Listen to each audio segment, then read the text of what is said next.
Hello friends, welcome to our channel. Friends ಎಲ್ಲ ಹೇಗಿದ್ದೀರಾ? ನಾವು ಸೂಪರ್ ಆಗಿದ್ದೀವಿ. ಸಂಕ್ರಾಂತಿ ಹಬ್ಬದ ದಿನ ಹಾಗೆ ಅದರ ಹಿಂದಿನ ದಿನದ ಬ್ಲಾಗ್ನ ಶೇರ್ ಮಾಡ್ತಾ ಇದ್ದೀನಿ. ಅಂದರೆ ಶನಿವಾರ ಮತ್ತು ಭಾನುವಾರದ ಎರಡೂ ದಿನದ ಬ್ಲಾಗ್ನ ಶೇರ್ ಮಾಡ್ತಾ ಇದ್ದೀನಿ. ಪ್ಲೀಸ್ ವಾಚ್ ಮಾಡಿ. ವಿಡಿಯೋ ಇಷ್ಟವಾದರೆ ಲೈಕ್ ಮಾಡಿ, ಹಾಗೆಯೇ ಹೊಸ್ದಾಗಿ ನೋಡ್ತಾ ಇರೋರು ಸಬ್ಸ್ಕ್ರೈಬ್ ಮಾಡ್ಕೊಂಡು ನೋಡಿ. ಪ್ಲೀಸ್ ಸಪೋರ್ಟ್ ಮಾಡಿ. ಇದು ಶನಿವಾರದ ದಿನ ಸ್ವಲ್ಪ ಡಬ್ಬಗಳನ್ನೆಲ್ಲ ಕ್ಲೀನ್ ಮಾಡಿಕೊಂಡು ತೊಳೆದಿರಲಿಲ್ಲ. ನಾನು ನ್ಯೂ ಇಯರ್ಗಿಂತ ಮುಂಚೆ ಸ್ವಲ್ಪ ತೊಳೆದಿದ್ದೆ. ಹಾಗಾಗಿ ತೊಳೆಯೋವಂಥದ್ದು ಏನಿರಲಿಲ್ಲ. ಸ್ವಲ್ಪ ಹಾಗೆಯೇ ತೆಗಿಬೇಕಾದ್ರೆಲ್ಲ ಚೂರು ಗಲೀಜಾಗಿರುತ್ತಲ್ವ, ಅದನ್ನೆಲ್ಲ ಒರೆಸಿ ನೀಟಾಗಿ ಇಟ್ಕೋತಾ ಇದ್ದೀನಿ. ಹಾಗೆಯೇ ಸ್ಟ್ಯಾಂಡ್ ಕೂಡ ನಾನು ವಾಶ್ ಮಾಡಿದೆ. ಸ್ಟ್ಯಾಂಡನ್ನು ಅಷ್ಟೇ ಒಂದು ಸಲ ಒರೆಸ್ಬಿಟ್ಟು ಇಟ್ಕೊಬಿಡೋಣ ಅಂತ ಹೇಳ್ಬಿಟ್ಟು ಅಲ್ಲೆಲ್ಲ ಕೆಳಗಡೆ ಎಲ್ಲ ಕ್ಲೀನ್ ಮಾಡಿಕೊಂಡು ಗೋಡೆ ಹತ್ರ ಎಲ್ಲ ನೀಟಾಗಿ ಒರೆಸ್ಕೊಂಡು ಮಾಡ್ಕೊತಾ ಇದ್ದೀನಿ. ಸೊ ಅಷ್ಟಾದರೂ ಕ್ಲೀನ್ ಆಗದೆ ಹೋದರೆ ಏನೋ ಒಂಥರ ಮನಸ್ಸಿಗೆ ಸಮಾಧಾನ ಇರಲ್ಲ. ಹಬ್ಬಗಳಲ್ಲಿ ಸಂಧಿ ಮೂಲೆಯಲ್ಲಿ ಸ್ವಲ್ಪನೂ ಕೂಡ ಕಸ ಇಲ್ದಿರೋ ಥರ ಗುಡಿಸಿ ಒರೆಸ್ಕೊಬೇಕು. ಆವಾಗಲೇ ಒಂಥರ ಸಮಾಧಾನ ಆಗುತ್ತೆ ಹಬ್ಬ ಮಾಡೋದಕ್ಕೆ. ಸೊ ಎಲ್ಲ ಒರೆಸ್ಕೊಂಡು ಈಗ ನೀಟಾಗಿ ಎಲ್ಲ ನಾನು ಜೋಡಿಸ್ತಾ ಇದ್ದೀನಿ. ಹಾಗೆಯೇ ವರ್ಷದ ಮೊದಲನೇ ಹಬ್ಬ ಬೇರೆ. ಸೊ ವರ್ಷದ ಮೊದಲನೇ ಹಬ್ಬ ಅಂದರೆ ವರ್ಷ ಪೂರ್ತಿ ಚೆನ್ನಾಗಿರಬೇಕು ಅನ್ನೋ ಒಂದು ಆಸೆ ಆಕಾಂಕ್ಷೆ ಇಟ್ಕೊಂಡೇ ನಾವು ಹಬ್ಬದ ತಯಾರಿ ಮಾಡ್ಕೊಂಡಿರ್ತೀವಿ. ಹಾಗೆಯೇ ಹಬ್ಬದ ತಯಾರಿ ಮಾಡ್ಕೊಳ್ಳೋದಂತೂ ಈಸಿ ಕೆಲಸ ಅಲ್ಲ, ಸಾಕಷ್ಟು ತಲೆ ಬಿಸಿ ಇರುತ್ತೆ. ಆದ್ರೂ ಕೂಡ ಮಾಡ್ಕೊಳ್ಳೇಬೇಕು ಹೆಣ್ಮಕ್ಳಾದಮೇಲೆ. ಹಾಗೆ ಬೌಲ್ಗಳು, ಗ್ಲಾಸಿನ ಬಾಟ್ಲುಗಳು ಅದನ್ನು ಕೂಡ ನಾನು ತೊಳೆದು ಇಟ್ಕೊಂಡ್ಬಿಟ್ಟಿದ್ದೆ. ಅದನ್ನಷ್ಟೇ ಮೇಲೆ ಮಾತ್ರ ಒರೆಸ್ಕೊಂಡು ಕ್ಲೀನ್ ಮಾಡಿಕೊಂಡೆ ಅಷ್ಟೇ. ಒಟ್ಟಾರೆಯಾಗಿ ಒಂದು ಸಮಾಧಾನ ಆಯಿತು, ಹಬ್ಬಕ್ಕೆ ಮನೆಯೆಲ್ಲ ಕ್ಲೀನ್ ಮಾಡ್ಕೊಂಡಿದ್ದೀವಿ ಅಂತೇಳಿ. ಎಲ್ಲ ಮಿಕ್ಸಿಯಿಂದ ಹಿಡಿದು ಪ್ರತಿಯೊಂದು ಕೂಡ ಎಲ್ಲ ಒರೆಸ್ಕೊಂಡು ಕ್ಲೀನ್ ಮಾಡ್ಕೊಳ್ಳೋತ್ತಿಗೆ ಸಾಯಂಕಾಲ ಆಗೋಯ್ತು. ತನು ಸ್ಕ್ರೀನ್ಗಳನ್ನೆಲ್ಲ ಹಾಕ್ತಾಯಿದ್ದಾಳೆ. ತನು ಸಣ್ಣ ಪುಟ್ಟ ಕೆಲಸಗಳು ಅವಳಿಗೂ ಕೂಡ ಕೊಟ್ಟಿದ್ದೀನಿ, ಅವಳು ಮಾಡಬೇಕು. ಯಾಕೆ ಅಂತ ಹೇಳಿದ್ರೆ ಒಬ್ಬರ ಕೈಯಲ್ಲೇ ಆಗೋದಿಲ್ಲ ನೋಡಿ. ಹಾಗಾಗಿ ಅದರಲ್ಲೂ ನಾನು ಬೇಗ ಒಂದು 2 ದಿನ 3 ದಿನ ಮುಂಚೆನೇ ನಾನು ಪ್ರಿಪೇರ್ ಮಾಡ್ಕೊತಿದ್ದೆ. ನಿಮ್ಗೆ ಗೊತ್ತಿರೋ ಹಾಗೆ ನಾನು ಹಲ್ಲುವಿಂದ ಈ ಸಲ ತುಂಬ ಕಷ್ಟಪಟ್ಬಿಟ್ಟೆ ಅಂತಲೇ ಹೇಳ್ಬೋದು. ಹಾಗಾಗಿ ನನಗೇನೂ ಮಾಡೋಕ್ಕಾಗ್ತಾ ಇರಲಿಲ್ಲ, ಆ ರೀತಿ ಆಗಿತ್ತು. ಒಟ್ಟಾರೆಯಾಗಿ ಇವಾಗ ಚೆನ್ನಾಗಾಗಿದ್ದೀನಿ, ಹಲ್ಲುನೋವು ಕಡಿಮೆ ಆಗಿದೆ. ಹಾಗೆ ಕೆಲವರೆಲ್ಲ ಹಲ್ಲುನೋವಿಗೆ ನನಗೆ ಸೊಲ್ಯೂಷನ್ ಕೂಡ ಹೇಳಿದ್ರಿ ಕಮೆಂಟ್ಸಲ್ಲಿ. ಥ್ಯಾಂಕ್ ಯು ಸೋ ಮಚ್ ಎಲ್ರಿಗೂ. ಹಾಗೆ ಇಲ್ಲಿ ಸಾಮಾನೆಲ್ಲ ತೊಗೊಂಬಂದರು. ತನು ಮತ್ತು ನನ್ನ ಹಸ್ಬೆಂಡ್ ಇಬ್ಬರು ಹೋಗ್ಬಿಟ್ಟು ಸಾಮಾನು ಏನೇನು ಬೇಕೋ ಹಬ್ಬಕ್ಕೆ ಅದನ್ನೆಲ್ಲ ತೊಗೊಂಬಂದರು. ತುಂಬ ಜಾಸ್ತಿ ಅಂತ ತರಿಸಿಲ್ಲ, ಸ್ವಲ್ಪ ಕಡಿಮೆಯಲ್ಲೇ ಎಲ್ಲದನ್ನು ತರಿಸಿದ್ದೀನಿ. ಮೇಯ್ನಾಗಿ ನನಗೆ ಈ ಥರ ಕುಂಬಳಕಾಯಿ ಬೇಕಿತ್ತು, ಮತ್ತು ಕೊತ್ತಂಬರಿ ಸೊಪ್ಪು, ಪುದೀನ ಸೊಪ್ಪು, ಟೊಮೆಟೊ, ತರಕಾರಿಗಳೆಲ್ಲ ಸ್ವಲ್ಪ, ಹಾಗೆಯೇ ಕಬ್ಬು, ಈ ಥರದ್ದೆಲ್ಲ ತರಿಸಿದ್ದೀನಿ. ಹಾಗೆ ಇನ್ನೊಂದು ರೌಂಡ್ ಬಟ್ಟೆ ಹಾಕಬೇಕು. ಬಟ್ಟೆಗಳು, ಬೆಡ್ಶೀಟ್ಗಳು ಎಲ್ಲದನ್ನು ಮುಂಚೆನೇ ನಾನು ಒಗ್ದಿದ್ದೆ. ಇನ್ನೊಂದು ರೌಂಡ್ ಬಟ್ಟೆಗಳಿತ್ತು, ಅದನ್ನು ಹಾಕಿದ್ದೀನಿ ಈಗ ವಾಶ್ ಆಗೋದಕ್ಕೆ. ಹಾಗೆ ಕೊತ್ತಂಬರಿ ಸೊಪ್ಪೆಲ್ಲ ತಂದ ತಕ್ಷಣ ಎಲ್ಲ ಬಿಡಿಸಿಟ್ಕೊಂಬಿಡೋಣ ಅಂತ ಹೇಳ್ಬಿಟ್ಟು ಬಿಡಿಸಿಟ್ಕೊತಾ ಇದ್ದೀನಿ. ಹಾಗೆಯೇ ಫ್ರಿಜ್ಜು, ಮೇಯ್ನಾಗಿ ಫ್ರಿಜ್ಜು ಎಷ್ಟೇ ಕ್ಲೀನ್ ಮಾಡಿದರೂ ಕೂಡ ತೆಗಿಬೇಕಾದ್ರೆ, ಅದು ಇಡಬೇಕಾದ್ರೆ ಇದು ಇಡಬೇಕಾದ್ರೆ ಏನಾದರೂ ಬಿದ್ದೋಗೋದು, ಗಲೀಜಾಗೋದು ಆಗ್ತಾನೇ ಇರುತ್ತೆ. ಫ್ರಿಜ್ಜನ್ನೊಂದು ಕ್ಲೀನ್ ಮಾಡ್ಕೊಬೇಕಿತ್ತು. ಹೊಸ ವರ್ಷದಲ್ಲಿ ನಾನು ಫ್ರಿಜ್ ಕ್ಲೀನ್ ಮಾಡಿರಲಿಲ್ಲ ಒಳಗಡೆ. ಹಾಗಾಗಿ ಇವಾಗ ನಾನು ಫ್ರಿಜ್ ಒಂದು ಕ್ಲೀನ್ ಮಾಡ್ಕೊತಾ ಇದ್ದೀನಿ. ಹಾಗೆಯೇ ಈ ಚಪ್ಪರದವರೆ ಎಲ್ಲ ತರಿಸಿದ್ದೆ. ಚಪ್ಪರದವರೆನೆಲ್ಲ ನಾನು ಸೋಸಿ ಇಟ್ಕೊಂಡ್ಬಿಡೋಣ, ಮತ್ತು ಬೆಳಗ್ಗೆ ನನಗೆ ಕಷ್ಟ ಆಗಿಬಿಡುತ್ತೆ, ಬೇಗ ಮಾಡ್ಕೊಳಕ್ಕಾಗಲ್ಲ. ಇದೇ ಒಂದು ಅವರ್ಗಟ್ಟಲೆ ಆಗಿಬಿಡುತ್ತೆ ಸೋಸ್ಕೊಳ್ಳೋದು. ಹಾಗಾಗಿ ಈಗಲೇ ನಾನು ಸೋಸ್ಕೊತಾ ಇದ್ದೀನಿ. ಜಸ್ಟ್ ತನಗೆ ಮಾತ್ರ ಫ್ರಿಜ್ಜನ್ನ ಒರೆಸ್ಕೊ ಅಂತ ಹೇಳ್ಬಿಟ್ಟು ಅವಳಿಗೆ ಒರೆಸೋದಕ್ಕೆ ಬಿಟ್ಟಿದ್ದೀನಿ ಅಷ್ಟೇ. ಅದನ್ನೆಲ್ಲ ತೆಗೆದು ಒಂದು ಸಲ ಒರೆಸ್ಬಿಡು ಅಂತೇಳಿ ಅವಳೆಲ್ಲದನ್ನು ಕೂಡ ನಾನು ತೆಗ್ದು ಹೊರಗಡೆ ಎಲ್ಲ ಇಟ್ಟಿದ್ದೆ. ಒರೆಸ್ಬಿಟ್ಟು ಅವಳು ಜೋಡಿಸಿ ಇಡ್ತಾ ಇದ್ದಾಳೆ. ತನು ನೀಟಾಗಿ ಜೋಡಿಸಿಡ್ತಾಳೆ. ತರಕಾರಿಗಳಾಗಲಿ ಯಾವುದೇ ಕೆಲಸ ಆದರೂ ಅಷ್ಟೇ ನೀಟಾಗಿ ಮಾಡಿಡ್ತಾಳೆ, ಅದೊಂದು ಖುಷಿ ಆಗುತ್ತೆ. ಹಾಗೆ ಪೂಜೆಗೆ ಬೇಕಾದಂಥ ಹೂಗಳು ಕೂಡ ತರಿಸಿದ್ದೆ ನಾನು. ಆ ಹೂಗಳನ್ನೂ ಕೂಡ ಈಗ ಎಲ್ಲಿ ಇಡ್ಲಮ್ಮ ಅಂತ ಕೇಳ್ತಾ ಇದ್ದಾಳೆ. ನಾನು ಅಡ್ಜಸ್ಟ್ ಮಾಡಿ ಇಡು ಚಿನ್ನಿ ಅಂತಿದ್ದೀನಿ. ಚಿಕ್ಕ ಫ್ರಿಜ್ಜು, ಒಂದೊಂದು ಸತಿ ಫ್ರಿಜ್ ಖಾಲಿ ಹೊಡಿತಾ ಇರುತ್ತೆ, ಒಂದೊಂದು ಸತಿ ತುಂಬಿ ತುಳುಕ್ತಾ ಇರುತ್ತೆ ಅಂತಲೇ ಹೇಳ್ಬೋದು. ಹಾಗೆಯೇ ಮಾವಿನ ಸೊಪ್ಪು ಕೂಡ ತರಿಸಿದೆ. ಮಾವಿನ ಸೊಪ್ಪು ಮೇಯ್ನ್ ಅಲ್ವಾ, ಮಾವಿನ ಸೊಪ್ಪು ಕಟ್ಟಿದ್ರೇ ಆ ಮನೆ ಬಾಗಿಲು ಹಬ್ಬದಲ್ಲಿ ಒಂದು ಲಕ್ಷಣವಾಗಿ ಕಾಣುತ್ತೆ, ತುಂಬ ಚೆನ್ನಾಗಿ ಕಾಣಿಸುತ್ತೆ. ನನಗೆ ಮಾವಿನ ಸೊಪ್ಪು ಕಟ್ಟೋದಂದರೆ ತುಂಬ ಇಷ್ಟ. ಹಾಗೆಯೇ ಕಬ್ಬು, ಒಂದೇ ಒಂದು ಕೋಲು ಕಬ್ಬು ತರಿಸಿರೋದು, ಅದೇನೇ ಹಾಗೆ ಉಳ್ದು ಬಿಸಾಕ್ಬಿಡ್ತೀವಿ, ತಿನ್ನೋಕ್ಕಾಗಲ್ಲ. ಹಾಗೆಯೇ ಹೆಸರುಬೇಳೆ ಬೇಕಿತ್ತು, ಮೇಯ್ನಾಗಿ ಹೆಸರುಬೇಳೆ ಖಾಲಿಯಾಗಿತ್ತು. ಪೊಂಗಲ್ ಮಾಡೋದಕ್ಕೆ ಹೆಸರುಬೇಳೆ, ಹಾಗೆ ಸಣ್ಣ ಪುಟ್ಟ ಐಟಮ್ಸ್ನೆಲ್ಲ ತರಿಸಿ ಇಟ್ಕೊಂಡಿದ್ದೀನಿ. ಮೇಯ್ನಾಗಿ ರಂಗೋಲಿ. ಸೊ ರಂಗೋಲಿ ಈಗಲೇ ಕಲರ್ ಮಾಡಿ, ಕಲರ್ಗಳನ್ನೆಲ್ಲ ಮಿಕ್ಸ್ ಮಾಡಿಟ್ಬಿಟ್ರೆ ಆಯಿತು ಅಂತೇಳಿ ತನು ಕೈಯಲ್ಲಿ ಕಲರೆಲ್ಲ ಮಿಕ್ಸ್ ಮಾಡಿಸಿ ಇಡ್ತಾಯಿದ್ದೀನಿ. ಬೆಳಗ್ಗೆ ನಾನು ಬೇಗ ಎದ್ದು ನಾನೇ ರಂಗೋಲಿ ಬಿಡ್ತೀನಿ ಅಂತೆಲ್ಲ ಹೇಳ್ತಾ ಇದ್ದಾಳೆ ನನಗೆ. ನೀವು ಬಿಟ್ಟಿರಬೇಡಿ ಅಂತೇಳಿ ಸರಿ ಅಂತ ಹೇಳ್ಬಿಟ್ಟು ನಾನು ಹೇಳ್ತಾ ಇದ್ದೀನಿ ಅವಳಿಗೆ. ಎಲ್ಲ ಅವಳು ಕಲಸಿಡ್ತಿದ್ದಾಳೆ. ಅದಾದಮೇಲೆ ನಾನು ನೋಡಿ ಇಲ್ಲಿ ಅವರೆಕಾಳನ್ನೆಲ್ಲ ಸುಲಿದು ಇಟ್ಕೊಂಡ್ಬಿಟ್ಟೆ. ಹಾಗೆ ಚಪ್ರದ ಅವರೆಕಾಯಿನ ಸೋಸಿ ಇಟ್ಕೊಂಡ್ಬಿಟ್ಟೆ. ಇದನ್ನೆಲ್ಲ ಅವರೆಕಾಯಿ ಇಷ್ಟು ಮಾತ್ರ ಬೇಯಿಸೋಕ್ಕೆ ಇಟ್ಕೊಂಡಿದ್ದೀನಿ. ಹಾಗೆ ಎಳ್ಳು ಬೀರು ಏನಿರುತ್ತೆ ನೋಡಿ, ಅದನ್ನು ಕೂಡ ರೆಡಿನೇ ತರಿಸಿದ್ದೀನಿ ನಾನು. ಸ್ವಲ್ಪ ನನಗೆ ಮಾಡೋಕ್ಕಾಗಲಿಲ್ಲ, ಅಂದರೆ ನಾವೇನು ತುಂಬ ಜನಕ್ಕೆಲ್ಲ ಇಲ್ಲಿ ಎಳ್ಳು ಬೀರೋದಿಲ್ಲ ಅಲ್ವಾ, ಹಾಗಾಗಿ ತುಂಬ ಜಾಸ್ತಿ ಬೇಕಾಗಲ್ಲ ಅಂತೇಳಿ ನಾನು ಸ್ವಲ್ಪ ಮಾತ್ರ ತರಿಸಿದ್ದೀನಿ. ಸೊ ಫ್ರಿಜ್ ಹೇಗೋ ಒಂದು ಜೋಡಿಸಿ ಇಟ್ಟಿದ್ದೀನಿ. ಫ್ರಿಜ್ ಟೂರು ಅಂತೀರ, ಅದರಲ್ಲಿ ಏನಿದೆ ಅಂತ ಫ್ರಿಜ್ ಟೂರ್ ತೋರಿಸ್ಲಿ ಹೇಳಿ. ಸೊ ಮುಂದೊಂದು ದಿನ ಯಾವತ್ತಾದ್ರೂ ತೋರಿಸೋದಕ್ಕೆ ಟ್ರೈ ಮಾಡ್ತೀನಿ. ನೆಕ್ಸ್ಟ್ ಡೇ ಮಾರ್ನಿಂಗು ಗಂಟೆ ಈಗ 6:30 ಆಗಿದೆ. ರಾತ್ರಿ ಸ್ವಲ್ಪ ಮಲ್ಕೊಂಡಿದ್ದು ಲೇಟ್ ಆಯಿತು. ಹಾಗಾಗಿ 6 ಗಂಟೆಗೆ ಎದ್ದೆ. 6 ಗಂಟೆಗೆ ಎದ್ದು ಎಲ್ಲ ಒರೆಸ್ಕೊಂಡು ನೀಟಾಗಿ ರಂಗೋಲಿ ಬಿಟ್ಟಿದ್ದೀನಿ ನೋಡಿ.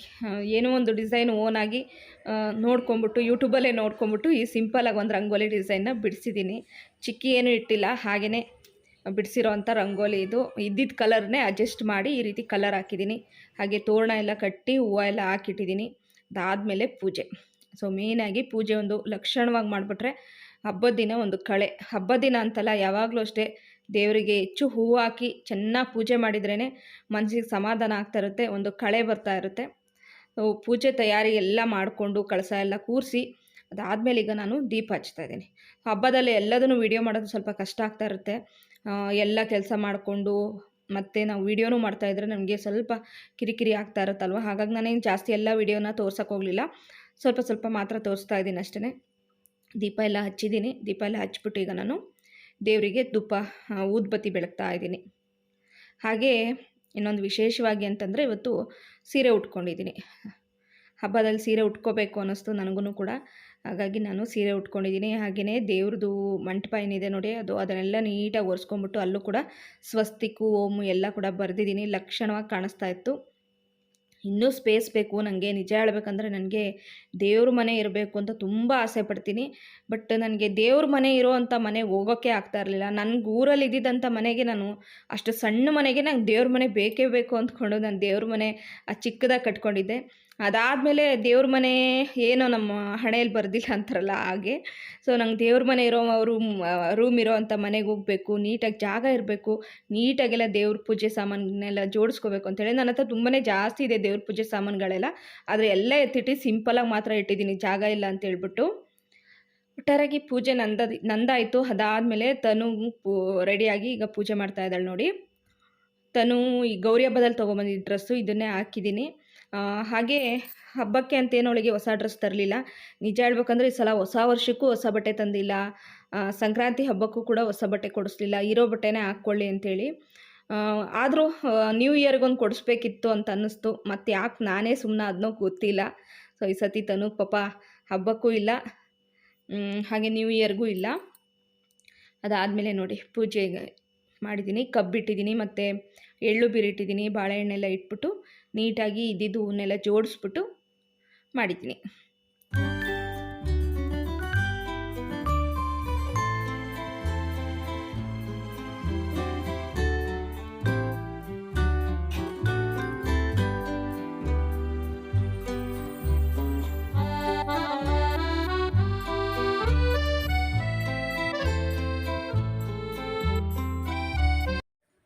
ಸೊ ಫ್ರೆಂಡ್ಸ್, ಪೂಜೆ ಎಲ್ಲ ಆಯಿತು. ಸೊ ನಿಮಗೆ ವಿಶ್ ಮಾಡಿರಲಿಲ್ಲ, ಹಾಗಾಗಿ ಈಗ ಕ್ಯಾಮ್ರಾ ಮುಂದೆ ಬಂದಿದ್ದೀನಿ. ನನ್ನ ಎಲ್ಲ ಪ್ರೀತಿಯ ಸ್ನೇಹಿತರಿಗೂ ಮಕರ ಸಂಕ್ರಾಂತಿ ಹಬ್ಬದ ಹಾರ್ದಿಕ ಶುಭಾಶಯಗಳು. ಮಕರ ಸಂಕ್ರಾಂತಿ ಹಬ್ಬದ ಹಾರ್ದಿಕ ಶುಭಾಶಯಗಳು. ಹಾರ್ದಿಕ ಶುಭಾಶಯಗಳು. ಓಕೆ ಫ್ರೆಂಡ್ಸ್, ಬ್ಲಾಗ್ನ ನೋಡ್ತಾ ಇರಿ. ಸೊ ಇನ್ನೂ ಬ್ಲಾಗ್ನ ಕಂಟಿನ್ಯೂ ಮಾಡ್ತೀನಿ. ಪೂಜೆ ಎಲ್ಲ ಆಯಿತು. ಈಗ ನಾನು ಪೊಂಗಲ್ ಮಾಡೋದಕ್ಕೆ ಇಟ್ಟಿದ್ದೀನಿ. ಸೊ ಹಾಗೆಯೇ ಕಡಲೆಕಾಯಿ ಬೇಯಿಸಿದ್ದಾಯಿತು, ಗೆಣಸು ಬೇಯಿಸಿದ್ದಾಯಿತು, ಮತ್ತು ಅವರೆಕಾಯಿ ಬೇಯಿಸಿದ್ದಾಯಿತು. ಸೊ ನಮ್ಮ ಹಿಂದೂ ಸಂಸ್ಕೃತಿಯಲ್ಲಿ ಅದರಲ್ಲೂ ನಮ್ಮ ಕನ್ನಡಿಗರಿಗೆ ಮಕರ ಸಂಕ್ರಾಂತಿ ಹಬ್ಬ ಕೂಡ ಒಂದು ದೊಡ್ಡ ಹಬ್ಬ. ಸೊ ಎಲ್ಲರೂ ಸಂಭ್ರಮದಿಂದ ಆಚರಿಸ್ತಾ ಇದ್ದೀರಾ ಅಂತಲೇ ಅಂದ್ಕೊಂಡಿದ್ದೀನಿ. ಸೊ ಈ ಮಕರ ಸಂಕ್ರಾಂತಿ ಹಬ್ಬ ನಿಮ್ಮೆಲ್ಲರ ಬಾಳಲ್ಲೂ ಕೂಡ ಬೆಳಕಾಗಲಿ, ಎಲ್ರಿಗೂ ಕೂಡ ಒಳ್ಳೆಯದಾಗಲಿ ಅಂತ ದೇವರಲ್ಲಿ ಪ್ರಾರ್ಥಿಸ್ತಾ ವ್ಲಾಗ್ನ ಕಂಟಿನ್ಯೂ ಮಾಡ್ತೀನಿ. ವ್ಲಾಗ್ನ ಪೂರ್ತಿಯಾಗಿ ನೋಡಿ, ಹಾಗೆಯೇ ಪ್ಲೀಸ್ ಸಬ್ಸ್ಕ್ರೈಬ್ ಮಾಡ್ಕೊಂಡು ನೋಡಿ. ಯಾರೆಲ್ಲ ಸಬ್ಸ್ಕ್ರೈಬ್ ಮಾಡದೆ ನೋಡ್ತಾ ಇದ್ದೀರಾ ಅವರೆಲ್ಲ, ಹಾಗೆ ವ್ಲಾಗ್ ಇಷ್ಟ ಆದರೆ ಲೈಕ್ ಮಾಡಿ. ಓಕೆ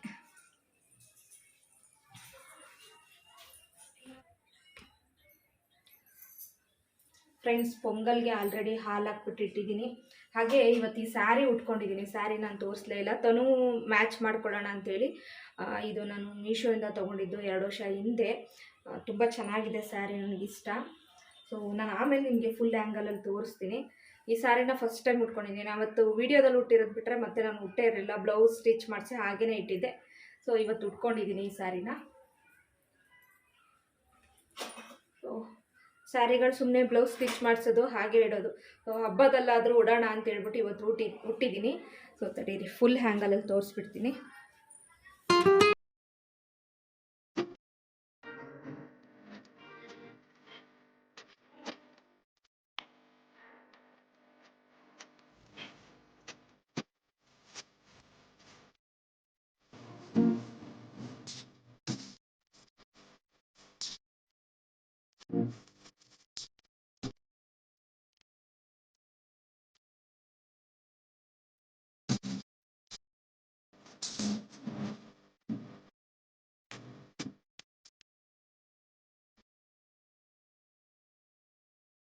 ಇವತ್ತೊಂದು ಸ್ವಲ್ಪ ನೀಟಾಗಿ ಉಟ್ಕೊಂಡಿದ್ದೀನಿ. ಸ್ವಲ್ಪ ಕೆಳಗಡೆ ಅಂದರೆ ಸ್ಯಾರಿ ಚೂರು ರಫ್ ಇದೆ ಅಷ್ಟೇ, ತುಂಬ ಏನು ರಫ್ ಇಲ್ಲ, ಸಾಫ್ಟೇ ಇದೆ.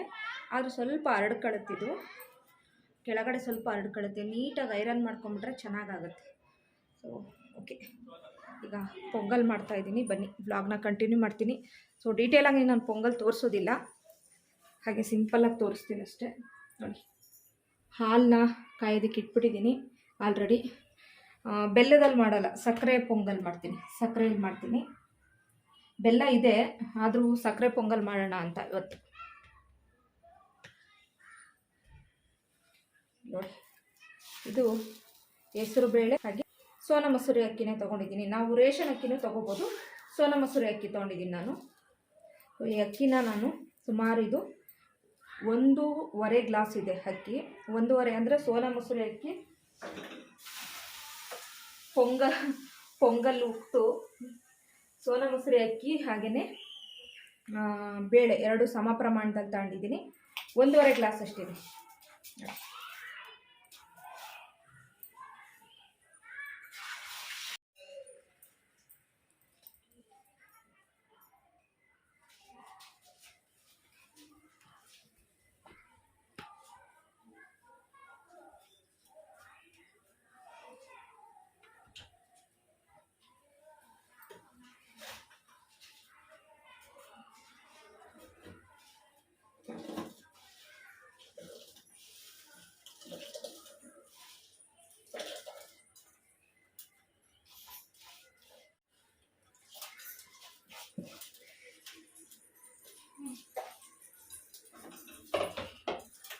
ಇಟ್ಕೊ, ಸಕ್ಕರೆ ಹಾಕ್ತೀನಿ.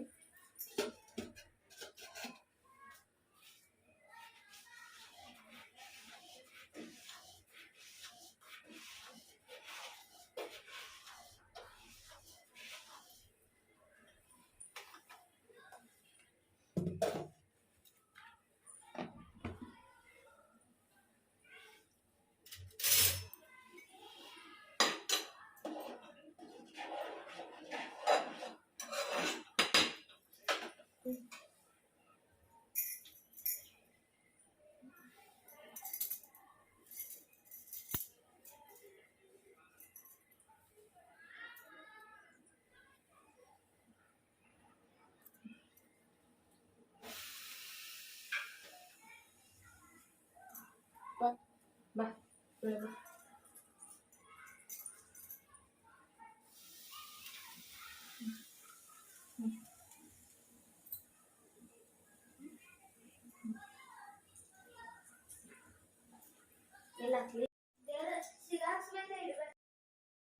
ಫ್ರೆಂಡ್ಸ್, ಪೊಂಗಲ್ ಅಂತೂ ಸಖತ್ತಾಗಿತ್ತು. ನೋಡ್ತಾ ಇದ್ದೀರಲ್ಲ ಎಷ್ಟು ಚೆನ್ನಾಗಾಗಿದೆ, ಪರ್ಫೆಕ್ಟಾಗಿತ್ತು. ಹಾಗೆಯೇ ಸ್ವಲ್ಪ ತುಪ್ಪದ ಒಗ್ಗರಣೆ ಕೊಟ್ಟಿದ್ದೀನಿ, ದ್ರಾಕ್ಷಿ ಗೋಡಂಬಿ ಹಾಕ್ಬಿಟ್ಟು, ಮತ್ತು ಸ್ವಲ್ಪ ಏಲಕ್ಕಿ ಎಲ್ಲ ಹಾಕಿ ತುಂಬ ಚೆನ್ನಾಗಾಗಿತ್ತು. ನಾನು ಮಾಮೂಲಿ ಸೋನಾ ಅಕ್ಕಿಲೇ ಮಾಡಿದೆ, ಸ್ವಲ್ಪ ಸಾಫ್ಟಾಗಿ ಬೇಯಿಸ್ಕೊಂಡಿದ್ದೀನಿ. ಸಖತ್ ರುಚಿಯಾಗಿತ್ತು. ಹಾಗೆ ಅದರ ಜೊತೆಗೆ ಇಲ್ಲಿ ಖಾರ ಪೊಂಗಲ್ ಕೂಡ ರೆಡಿ ಮಾಡಿ ಇಟ್ಕೊಂಡಿದ್ದೀನಿ. ಖಾರ ಪೊಂಗಲ್ ಅಷ್ಟೇ ಫಸ್ಟು ಅಕ್ಕಿ ಬೇಳೆ ಬೇಯಿಸ್ಕೊಂಡು ಆಮೇಲೆ ಒಗ್ಗರಣೆ ಹಾಕ್ಕೊಂಡ್ಬಿಟ್ಟು ಮಿಕ್ಸ್ ಮಾಡಿರೋವಂಥದ್ದು. ಸಖತ್ತಾಗಿತ್ತು ಖಾರ ಪೊಂಗಲ್ ಕೂಡ. ಈಗ ನಾನು ಕುಂಬಳಕಾಯಿ ಪಲ್ಯ ಮಾಡೋದು ತೋರಿಸ್ತಾ ಇದ್ದೀನಿ ನೋಡಿ. ಕುಂಬಳಕಾಯಿ ಮತ್ತು ಚಪ್ಪರದ ಅವರೆಕಾಯಿ ಹಾಗೆಯೇ ಅವರೆಕಾಳು ಇಷ್ಟನ್ನ ನಾನು ಹಾಕ್ಬಿಟ್ಟು ಒಂದು ಒಳ್ಳೆ ಪಲ್ಯ ಮಾಡಿ ತೋರಿಸ್ತೀನಿ. ಸಖತ್ತಾಗಿರುತ್ತೆ. 2 ಈರುಳ್ಳಿ, ಸ್ವಲ್ಪ ಕರಿಬೇವು, ಹಾಗೆಯೇ ಸ್ವಲ್ಪ ಕೊತ್ತಂಬರಿ, 1-2 ಟೊಮೆಟೊ, ಹಾಗೆ ತೆಂಗಿನಕಾಯಿ ತುರಿ. ಇದು ಚಟ್ನಿಗೆ, ಖಾರ ಪೊಂಗಲ್ಗೆ ಚಟ್ನಿಗೆ ನಾನು ರೆಡಿ ಮಾಡಿ ಇಟ್ಕೊಂಡಿದ್ದೀನಿ. ಸ್ವಲ್ಪ ಚಟ್ನಿ ಮಾಡ್ತಾಯಿದ್ದೀನಿ. ಈಗ ಪಲ್ಯ ಮಾಡೋದಕ್ಕೆ ಫಸ್ಟು ನಾನು ಒಂದು ಕಡಾಯಿ ಇಟ್ಕೊಂಡಿದ್ದೀನಿ. ಸ್ಟವ್ ಮೇಲೆ ಕಡಾಯಿ ಇಟ್ಕೊಂಡ್ಬಿಟ್ಟು ಒಂದು 3 ಟೇಬಲ್ ಸ್ಪೂನಷ್ಟು ಎಣ್ಣೆ ಹಾಕ್ತಾಯಿದ್ದೀನಿ. 3 ಟೇಬಲ್ ಸ್ಪೂನಷ್ಟು ಎಣ್ಣೆ ಹಾಕ್ಬಿಟ್ಟು ಸಾಸಿವೆ ಹಾಕ್ತಾಯಿದ್ದೀನಿ. ಸಾಸಿವೆ ಎಲ್ಲ ಚೆನ್ನಾಗಿ ಚಿಟಪಟ ಅಂದ ನಂತರ ಈರುಳ್ಳಿ ಮತ್ತು ಕರಿಬೇವು ತೊಗೊಂಡಿದ್ದೀನಲ್ವ, 2 ಒಟ್ಟಿಗೆ ಹಾಕ್ತಾಯಿದ್ದೀನಿ. ಕರಿಬೇವು ಫ್ರೆಶ್ ಇರಲಿಲ್ಲ, ಸ್ವಲ್ಪ ಡ್ರೈ ಇತ್ತು, ಅದನ್ನೇ ಹಾಕಿದ್ದೀನಿ. ಹಾಕ್ಬಿಟ್ಟು ಚೆನ್ನಾಗಿ ಈಗ ನಾನು ಫ್ರೈ ಮಾಡ್ಕೊತೀನಿ. ಇಲ್ಲಿ ನಾನು ಅರ್ಧ ಕೆಜಿಯಷ್ಟು ಕುಂಬಳಕಾಯಿ ತೊಗೊಂಡಿದ್ದೆ. ಹಾಗೆಯೇ ಅದ್ರ ಜೊತೆಗೆ ಚಪ್ರದವರೆಲ್ಲ ತೊಗೊಂಡಿದ್ನಲ್ವ, ಅದಕ್ಕೆ ತಕ್ಕಾಗಿ ಈರುಳ್ಳಿ ಬೇಕು. ಹಂಗಾಗಿ ದೊಡ್ಡ ಸೈಜ್ದು 2 ಈರುಳ್ಳಿನ ಕಟ್ ಮಾಡಿಕೊಂಡ್ರೆ ಕರೆಕ್ಟಾಗಿ ಆಗುತ್ತೆ. ಅದಾದಮೇಲೆ ಇಲ್ಲಿ ನೋಡಿ, ಕುಂಬಳಕಾಯಿನ ಸಿಪ್ಪೆ ತೆಗೆದುಬಿಟ್ಟು ನಾನು ಕಟ್ ಮಾಡಿ ಇಷ್ಟಪ್ಪ ಹಾಕ್ಕೊಂಡಿದ್ದೀನಿ. ಅದು ಬೆಂದ ಮೇಲೆ ಮೆತ್ತಗಾಗುತ್ತೆ, ಹಾಗಾಗಿ ಸ್ವಲ್ಪ ದಪ್ಪಗೆ ಹಾಕಿದ್ದೀನಿ. ಅದಾದಮೇಲೆ ಅವರೆಕಾಳು ಮತ್ತು ಚಪ್ರದ ಅವರೆಕಾಯಿ, ಇದು ಹಿತ್ತಲವರೆಕಾಯಿ ಅಂತಲೂ ಅಂತಾರೆ ನಮ್ಮೂರ ಕಡೆ ಎಲ್ಲ, ಚಪ್ರದವರೆ ಅಂತಲೂ ಅಂತಾರೆ. ಅದನ್ನು ಹಾಕಿದ್ದೀನಿ. ಅಂದರೆ ಈ ಸಂಕ್ರಾಂತಿ ಹಬ್ಬದಲ್ಲಿ ಈ ರೀತಿ ಪಲ್ಯಗಳನ್ನ ಮಾಡ್ತಾರೆ. ಅಂದರೆ ಇದು ಆ ಸೀಸನ್ನಲ್ಲಿ ಬೆಳೆಯುವಂತಹ ಒಂದು ತರಕಾರಿಗಳು, ಅದನ್ನು ಹಾಕ್ಬಿಟ್ಟು ಪಲ್ಯ ಮಾಡ್ತಾರೆ. ಹಾಗಾಗಿ ಹಾಗೆ ಸ್ವಲ್ಪ ತರಕಾರಿ ಹಾಕ್ಕೊಂಡು ಸ್ವಲ್ಪ ಫ್ರೈ ಮಾಡಿಕೊಂಡು ಕಲ್ಲುಪ್ಪು ಹಾಕಿದ್ದೀನಿ. ರುಚಿಗೆ ತಕ್ಕಷ್ಟು ಕಲ್ಲುಪ್ಪು ಹಾಕ್ಕೊಂಬಿಟ್ಟು ನೀಟಾಗಿ ಮಿಕ್ಸ್ ಮಾಡ್ತಾಯಿದ್ದೀನಿ. ನೀಟಾಗಿ ಮಿಕ್ಸ್ ಮಾಡಿಬಿಟ್ಟು ಇದಕ್ಕೆ ನಾನು ಮುಚ್ಚುಳನ ಮುಚ್ಚಿಬಿಟ್ಟು ಸುಮಾರು ಒಂದು 3-4 ನಿಮಿಷ ನಾನು ನಿಧಾನ ಉರಿಯಲ್ಲಿ ಬೇಯಿಸ್ತೀನಿ. ಜಾಸ್ತಿ ಹೈ ಫ್ಲೇಮ್ ಇಟ್ಕೊಂಡ್ಬಿಟ್ರೆ ಸೀದೋಗ್ಬಿಡುತ್ತೆ. ನಿಧಾನ ಉರಿಯಲ್ಲಿ ಬೇಯಿಸಿದರೆ ನೋಡಿ ಆಲ್ಮೋಸ್ಟ್ ಒಂದು 60% 70% ಅಷ್ಟು ಬೆಂದುಬಿಟ್ಟಿದೆ. ನೀವು ನೋಡ್ತಾ ಇದ್ದೀರಾ. ಈಗ ಇದಕ್ಕೆ ನಾನು 2 ದೊಡ್ಡ ಸೈಜ್ ಟೊಮೆಟೊನ ಕಟ್ ಮಾಡಿ ಇಟ್ಕೊಂಡಿದ್ದೆ. ಟೊಮೆಟೊ ಸೇರಿಸ್ತಾ ಇದ್ದೀನಿ. ಟೊಮೆಟೊ ಸೇರಿಸ್ಬಿಟ್ಟು ನೀಟಾಗಿ ನಾನು ಮಿಕ್ಸ್ ಮಾಡ್ತಾಯಿದ್ದೀನಿ. ಸೊ ನೋಡೋಕ್ಕೆ ಎಷ್ಟು ಚೆನ್ನಾಗಿ ಕಾಣ್ತಾ ಇದೆ ನೋಡಿ. ಪಲ್ಯ ಅಂತೂ ಸಖತ್ತು ರುಚಿ ಕೊಡುತ್ತೆ ಈ ಪಲ್ಯ. ಹಾಗೆ ಸ್ವಲ್ಪ ಅರಿಶಿನ ಹಾಕಿದ್ದೀನಿ. ಖಾರಕ್ಕೆ ತಕ್ಕ ಹಾಗೆ ಚಿಲ್ಲಿ ಪೌಡರ್ ಖಾರಕ್ಕೆ ತಕ್ಕಾಗ ಹಾಕ್ಕೋಬೇಕು. ಸೊ ಇದು ಕುಂಬಳಕಾಯಿ ಸ್ವಲ್ಪ ಸಿಹಿ ಇರುತ್ತಲ್ವ, ಚೂರು ಖಾರ ಬಿದ್ದರೆ ತುಂಬ ಚೆನ್ನಾಗಾಗುತ್ತೆ. ಹಸಿರು ಮೆಣಸಿಕಾಯಿ ಒಗ್ಗರಣೆ ಬೇಕಾದ್ರೆ ನೀವು ಹಾಕ್ಕೋಬೋದು, ಹಸಿರು ಮೆಣಸಿಕಾಯಿನೂ ಹಾಕ್ಕೋಬೋದು. ಆದರೆ ಖಾರ ಪುಡಿ ಧನಿಯಾ ಪುಡಿ ಹಾಕ್ಬಿಟ್ಟು ಮಾಡ್ತೀನಿ ನಾನು. ಒಂಥರ ಗೊಜ್ಜು ಟೈಪ್ ಮಾಡ್ಕೋತೀನಿ, ಅದು ತುಂಬ ಚೆನ್ನಾಗಿ ಅನ್ಸುತ್ತೆ ನನಗೆ. ಹಾಗಾಗಿ ಖಾರ ಪುಡಿ ಹಾಗೆಯೇ 1 ಸ್ಪೂನಷ್ಟು ಧನಿಯಾ ಪುಡಿ ಅಷ್ಟನ್ನು ಹಾಕ್ಬಿಟ್ಟು ಈಗ ಎಲ್ಲ ನೀಟಾಗಿ ಮಿಕ್ಸ್ ಮಾಡ್ತಾಯಿದ್ದೀನಿ. ಸೊ ಈಗ ಇನ್ನೊಂದು 3-4 ನಿಮಿಷ ಬೇಯಬೇಕು. ಅದಕ್ಕೋಸ್ಕರ ಇಲ್ಲಿ ನೋಡಿ 1 ಲೋಟದಷ್ಟು ನೀರು, ಅಂದರೆ 1 ಲೋಟದಷ್ಟು ನೀವು ನೀರು ಹಾಕ್ಕೊಳ್ಳಿ. ಒಂದು ನೀರು ಕುಡಿಯೋ ಗ್ಲಾಸಷ್ಟು ನೀರು ಹಾಕ್ಕೊಂಬಿಟ್ಟು ಮತ್ತು ನೀವು ಬೇಯೋದಕ್ಕೆ ಇಟ್ಕೋಬೋದು. ಅಥವಾ ಇಲ್ಲ ನಿಮಗೆ ಈ ರೀತಿ ಬೇಡ, ಗೊಜ್ಜು ಥರ ಬೇಡ ಅಂದರೆ ನೀವು ಹುಡಿ ಪಲ್ಯ ಮಾಡ್ಕೋತೀನಿ ಅಂದರೆ ಒಂದು ಅರ್ಧ ಗ್ಲಾಸಷ್ಟು ನೀರು ಹಾಕ್ಕೊಂಡು ಬೇಯೋದಕ್ಕೆ ಬಿಟ್ಕೊಳ್ಳಿ. ಆಮೇಲೆ ನೀರೆಲ್ಲ ಸ್ವಲ್ಪ ಡ್ರೈ ಆಗುತ್ತೆ, ಆಮೇಲೆ ನೀವು ಹುಡಿ ಪಲ್ಯ ಥರ ಆಗುತ್ತೆ. ಸೊ ನೋಡಿ ಈಗ ನಾನು ಒಂದು 3 ನಿಮಿಷ ಬೇಯಿಸಿದೆ ಸಣ್ಣ ಉರಿಯಲ್ಲಿ. ಇವಾಗೆಲ್ಲ ಚೆನ್ನಾಗಿ ಬೆಂದು ಕುದೀತಾ ಇದೆ. ಲಾಸ್ಟಲ್ಲಿ ಈಗ ತೆಂಗಿನಕಾಯಿ ತುರಿ ಒಂದು ಅರ್ಧ ಕಪ್ಪಷ್ಟು ತೆಂಗಿನಕಾಯಿ ತುರಿ ಹಾಕಿದ್ದೀನಿ. ಅಂದರೆ ಒಂದು ಭಾಗ ಏನು ಬರುತ್ತೆ ನೋಡಿ, ಚಿಕ್ಕ ಭಾಗ, ಅದರಲ್ಲಿ ಅರ್ಧದಷ್ಟು ತೆಂಗಿನಕಾಯಿ ತುರಿ ಹಾಕಿದ್ದೀನಿ. ತೆಂಗಿನಕಾಯಿ ತುರಿ ನಿಮಗೆ ಎಷ್ಟು ಬೇಕು ಅಷ್ಟನ್ನು ನೀವು ಸೇರಿಸ್ಕೊಬೋದು ಕರೆಕ್ಟಾಗಿ ನೋಡಿಕೊಂಡು. ಸೊ ನೋಡ್ತಾ ಇದ್ದೀರಲ್ಲ, ಒಂದು ರೀತಿ ಗೊಜ್ಜು ಟೈಪ್ ಆಯಿತು. ಲಾಸ್ಟಲ್ಲಿ ಸ್ವಲ್ಪ ಕೊತ್ತಂಬರಿ ಸೊಪ್ಪು ಹಾಕ್ತಾಯಿದ್ದೀನಿ. ಸೂಪರ್ ಟೇಸ್ಟಿಯಾಗಿ ಕುಂಬಳಕಾಯಿ ಮತ್ತು ಚಪ್ರದವರೆಕಾಯಿ ಪಲ್ಯ ರೆಡಿ ಆಯಿತು. ತಿಂತಾ ಇದ್ರಂತೂ ಆಹಾ ಅನ್ನೋ ಥರ ಇರುತ್ತೆ, ಅಷ್ಟು ಚೆನ್ನಾಗಾಗುತ್ತೆ. ನೀವು ಕೂಡ ಟ್ರೈ ಮಾಡ್ಕೊಂಡು ನೋಡಿ.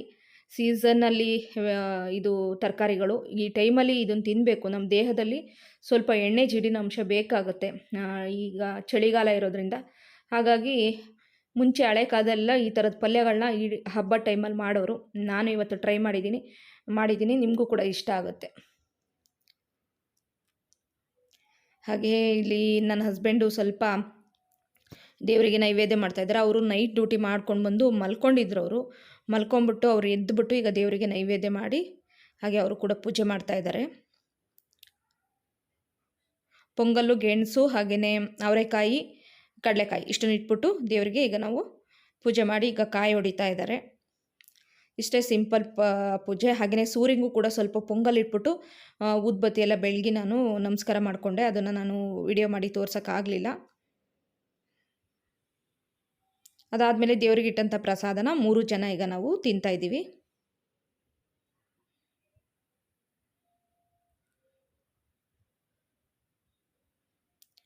ಸೊ ನೋಡ್ತಾ ಇದ್ದೀರಲ್ಲ, ಖಾರ ಪೊಂಗಲು, ಸ್ವೀಟ್ ಪೊಂಗಲು ಹಾಗೆಯೇ ಪಲ್ಯ ಸಖತ್ತಾಗಿತ್ತು ಅಂತಲೇ ಹೇಳ್ಬೋದು. ಇಷ್ಟೇ ಇವತ್ತು ನಮ್ಮನೆ ಹಬ್ಬದ ಅಡುಗೆ.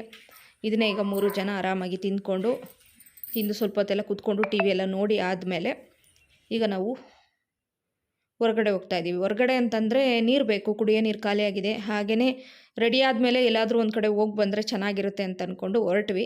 ಬಟ್ ನನ್ನ ಹಸ್ಬೆಂಡ್ ಎಲ್ಲೂ ಜಾಸ್ತಿ ದೂರ ಕರ್ಕೊಂಡೋಗಲಿಲ್ಲ. ಜಸ್ಟ್ ನೀರನ್ನು ತರೋದಕ್ಕಷ್ಟೇ ಹೋದ್ವಿ. ನೀರು ತೊಗೊಂಡು ಮತ್ತೆ ವಾಪಸ್ ಬಂದಿದ್ದಾಯಿತು. ಅದ್ರ ಜೊತೆಗೆ ಕೋಪ ಕೂಡ ಬಂತು. ಎಲ್ಲರೂ ಎಲ್ಲ ಕಡೆ ಕರ್ಕೊಂಡೋಗ್ತಾರೆ, ನೀವು ಬರೀ ಇಲ್ಲಿ ನೀರು ತರೋ ತನಕ ಕರ್ಕೊಂಡೋಗ್ತೀರಾ, ಬೇರೆ ಎಲ್ಲೂ ಕರ್ಕೊಂಡೋಗಲ್ಲ, ಹಬ್ಬದಲ್ಲೂ ಕರ್ಕೊಂಡೋಗಲ್ಲ, ಮನೇಲಿ ಇರಲ್ಲ ಅಂಥೇಳಿ ಸ್ವಲ್ಪ ಸಿಟ್ಟು ಮಾಡಿಕೊಂಡ್ಳು. ಖುಷಿಯಿಂದ ಬರ್ತಾ ಇದ್ದಾಳೆ ಆ ಕಡೆಯಿಂದ ಬರ್ಬೇಕಾದ್ರೆ. ಮತ್ತು ರಿಟರ್ನ್ ಬರಬೇಕಾದ್ರೆ ಬೇಸರದಿಂದ ಬಂದಳು. ಯಾಕೆಂದರೆ ಸ್ವಲ್ಪ ಇಸ್ರೋಲೆ ಹತ್ರ ನೀರಿನ ಹತ್ರ ಹೋಗಿದ್ಬಿಟ್ರೆ ಮತ್ತು ಇನ್ನೆಲ್ಲೂ ಹೋಗಲಿಲ್ಲ. ಸೀದಾ ರಿಟರ್ನ್ ವಾಪಸ್ ಬಂದ್ವಿ. ನನ್ನ ಹಸ್ಬೆಂಡ್ ಡ್ಯೂಟಿಗೆ ಹೋಗೋದಕ್ಕೆ ಟೈಮ್ ಆಗುತ್ತೆ ಅಂತ ಹೇಳ್ಬಿಟ್ಟು. ಹಂಗಾಗಿ ತನಗೆ ಸಖತ್ ಕೋಪ ಬಂದುಬಿಡ್ತು. ಸರಿ, ಇನ್ನೊಂದು ದಿನ ಯಾವಾಗಲಾದರೂ ಹೋಗೋಣಂತೆ ಬಾ ಅಂತ ಹೇಳ್ಬಿಟ್ಟು ಈಗ ನಾನು ಹೋಗ್ತಾ ಇದ್ದೀವಿ. ಈಗ